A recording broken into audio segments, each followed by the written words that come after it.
आज हम लोग गद्य का पाठ 3 देखेंगे, जिसका नाम है वह चिड़िया जो, और इसके लेखक जो है वो है केदारनाथ अग्रवाल जी।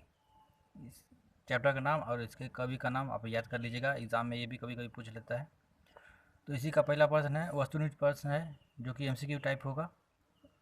पहला है चिड़िया के पंख हैं, तो चिड़िया के पंख कैसे? नीले हैं, तो आप लोग नीले पर टिक लगा दीजिएगा। नेक्स्ट है चिड़िया कैसी है, तो चिड़िया छोटी है, तो छोटी पर टिक मार लीजिएगा। उसके बाद है चिड़िया किसके लिए गाती है, तो चिड़िया बूढ़े वन बाबा के लिए गाती है, तो इस पर आप लोग दाग मार लीजिएगा। आ जाइए अब बोधमूलक प्रश्न के लिए। ये प्रश्न 2 या 3 मार्क्स के आते हैं, तो चलिए देखते हैं। पहला प्रश्न है 1 का क का, वह चिड़िया जो कविता का सारांश लिखी, यानी कि वह चिड़िया जो है इस कविता का सारांश आपको लिखना है। सारांश यानी कि संक्षेप में कविता के बारे में बताना है। तो चलिए उत्तर देखते हैं। इसका उत्तर होगा वह चिड़िया जो कविता के कवि केदारनाथ अग्रवाल जी है। इस कविता में कवि ने चिड़िया की गतिविधि का वर्णन किया है। चिड़िया छोटी है पर वह संतोषी है। उसे जितना खाना खाने को मिलता है वह उतना ही खाकर खुश रहती है। चिड़िया के पंखों का रंग नीला है, उसे अन्न से बहुत प्यार है। वह कंठ खोलकर बूढ़े वन बाबा के लिए मीठा गीत गाती है। वह नदी का दिल टटोलकर उससे मोती निकाल लेती है। इस प्रकार कवि ने चिड़िया के विभिन्न क्रियाकलाप का वर्णन किया है। नेक्स्ट सवाल पर आ जाइए। नेक्स्ट सवाल है चिड़िया कौन कौन से कार्य करती है, तो इसका उत्तर होगा चिड़िया का प्रमुख कार्य दाने को चुनकर खाना है। खुले आकाश में उड़ने का काम करती है। वह कंठ खोलकर बूढ़े वन बाबा, यहाँ वन छूट गया है, आप लोग लिख लीजिएगा, बूढ़े वन बाबा के लिए गीत गाने का काम करती है। वह नदी का दिल टटोलकर जल से मोती ले जाने का कार्य करती है। यहाँ तक इसका उत्तर होगा। अब नेक्स्ट देखिए, दूसरा नंबर है इसका क का पहला सवाल का आंसर है। हम क्वेश्चन नहीं लिखे हैं, आप लोग बुक से क्वेश्चन देके लिख लीजिएगा, उसके बाद ही उत्तर लिखिएगा। तो पहला क्वेश्चन का पहला इसका मैंने क्वेश्चन आपको मिलेगा, कहानी का जो लाइन है उसी में से 2-3 लाइन कहीं से उठाकर दे देगा। आपसे पूछेगा इसका मैंने कवि कौन है, पाठ का नाम क्या है, तो और इसके भावार्थ लिखना है। तो वैसा ही क्वेश्चन होगा, आप देखिए और इसका उत्तर देख लीजिए। पहला का उत्तर होगा इस पद्यांश के कवि केदारनाथ अग्रवाल जी है।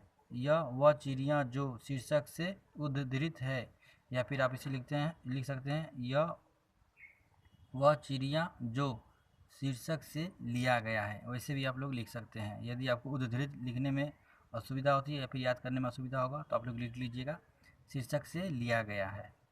अब दूसरा का आंसर देखिए, चिड़िया को अन्न से प्यार है। वह अन्न खाकर चुपचाप रहती है। उसे जितना खाना मिलता है उतना में ही खुश रहती है, इसलिए इसे संतोषी कहा गया है।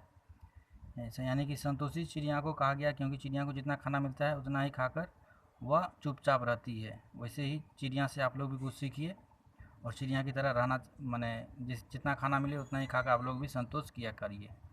तो चलिए बढ़ते हैं दूसरे सवाल की तरफ। ख का एक का आंसर होगा, आप ख का क्वेश्चन देख लीजिए बुक में, उसका उत्तर देखिए यहाँ से। चिड़िया को मुँह बोली इसलिए कहा गया है कि वह मीठी गाती है, इसलिए चिड़िया को मुँह बोली कहा गया है।